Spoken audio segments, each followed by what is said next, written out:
Hi everybody, my name is Banoczi, and I am very excited to be the newest video author here at this college Herald.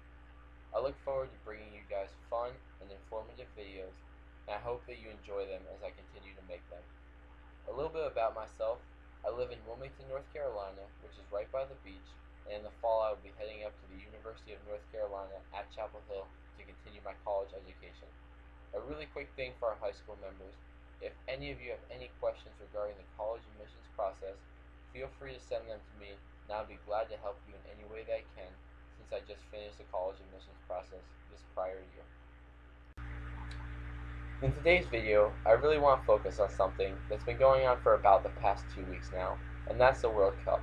Personally, I'm a huge supporter of the World Cup, because I believe it brings a lot of camaraderie between countries. During this time, countries that may not be allies can put aside their differences to enjoy the great game of soccer. Sadly, much of the focus on this year's World Cup has been overshadowed by the violent protests that have been going on in the home country of Brazil. These violent protests, which have been going on for about a year now, have been caused by anything from increases in the cost of public transportation to government overspending and corruption. One of the biggest causes of these violent protests are two FIFA championships that have been held in Brazil in the past year.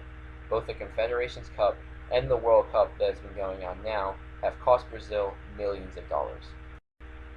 Now, many Brazilian citizens are outraged that the government would spend millions of dollars on these lavish tournaments instead of using that money for things such as healthcare and education in the infrastructure of Brazil. These protests, while violent, do show that the Brazilian citizens are ready to move away from simply appearing as a strong country and start becoming a strong country, both externally and internally. In 2016, the Summer Olympic Games will be heading to Brazil, and to me, I believe that this is a big turning point for the country. During this time, the country can either take a step in the right direction and start to improve its infrastructure, or simply continue down the paradigm of government overspending and corruption. In addition to the problems happening in the home country of Brazil, there are many problems happening due to the World Cup around the globe as well. One of the biggest problems right now that has been reported is domestic violence tied to the English national team. In places where the English national team is liked and the majority of people watch the English national World Cup games, there's been a 26% increase in domestic violence cases when the English national team wins or plays to a draw in the World Cup. Now, when the English national team loses a World Cup game, the cases of domestic violence go up by an astounding 38%.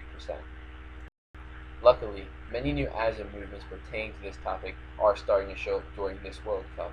The statistics that I have gathered come from the last 3 World Cups that were played in 2002, 2006, and 2010. Now, even though people predict that these statistics will stay the same for this World Cup, there is hope that they will go down in future World Cups as the message continues to get out to the public.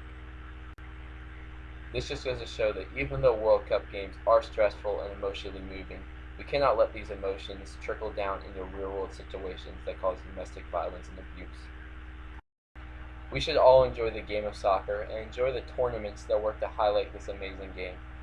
These tournaments, such as the Confederations Cup and the World Cup, bring many benefits to the world at large, including allowing many countries to find a common joy in this game. In doing so, though, we must not allow the emotions that stem from a simple game overshadow true real-world problems that affect the everyday lives of individuals around the globe. Now, before I end videos, I'd like to leave our high school members with a little bit of information regarding the college admissions process or tips and tidbits for their high school careers. Today, I want to end the video by saying to always broaden your horizons while in high school. If you want to join that club, join it. If you want to do that sport, do it. High school is a time to learn as much as you can about yourself and the world around us, so take the opportunities that present themselves and have a great time. Thanks for listening in. I look forward to seeing you guys soon.